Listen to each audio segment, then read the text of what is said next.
ఏంటో ఇప్పటి పిల్లలందరూ బయట ఫుడ్ ఏదైనా చాలా ఇష్టంగా తింటుంటారు. ఇంట్లో ఏదైనా హెల్తీగా చేసి పెడదామంటే అస్సలు నచ్చదు కదా.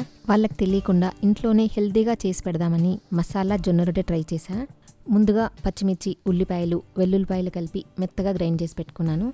జొన్నపిండి కోసం హోల్సమ్ ప్రీ సోకుడ్ జొన్నపిండి తీసుకున్నాను. అంటే ముందుగా జొన్నల్ని నానబెట్టి ఆరబెట్టి తయారు చేసిన జొన్నపిండి. దాంట్లో క్యారెట్ తురుము, కొత్తిమీర, నువ్వులు, జీలకర్ర, తగినంత సాల్ట్ వేసి పచ్చిమిర్చి పేస్ట్ కూడా వేసుకుని కావాలనుకుంటే వేడి నీళ్లు పోసుకొని బాగా కలుపుకోవాలి. ముద్దలాగా కలుపుకున్న తర్వాత దాంట్లోంచి చిన్న పిండి ముద్ద తీసుకుని రౌండ్ బాల్ లాగా చేసుకుని కవర్ కానీ సిల్వర్ ఫాయిల్ కానీ తీసుకుని కొంచెం ఆయిల్ రాసుకుని దానిపైన ఈ ముద్ద పెట్టుకుని పైనుంచి ఇంకో కవర్ వేసుకుని రోల్ చేసుకోవాలి. ఈ రోలర్ ని మేము కోలా అంటాము, మీరేమంటారో కామెంట్ పెట్టండి. పాన్ బాగా వేడెక్కిన తర్వాత నేను కొంచెం నెయ్యి వేసుకుంటున్నాను. మనం తయారు చేసుకున్న జొన్న రొట్టెని కవర్ తో సహా పెనం పైన బోర్లించి కవర్ తీసేయాలి. కావాలనుకుంటే కొంచెం నెయ్యి రాసుకుని రెండు వైపులా తిప్పుకుంటూ కాల్చుకోవాలి. దీన్ని మా సైడ్ సరాతం అంటాము, మీరేమంటారో కామెంట్ పెట్టండి. నేను ఇక్కడ హోల్సమ్ A2 గిరికౌగి వాడాను. కల్తీ గానీ అడల్ట్రేషన్ గానీ లేకుండా స్వయంగా మా ఫార్మ్స్ లో తయారైన ఆవు నెయ్యి ఇది. ఇలా తయారు చేసిన ఆవు నెయ్యి కానీ జొన్న పిండి కానీ కావాలనుకుంటే wholesameindia.com లో ఆర్డర్ పెట్టండి,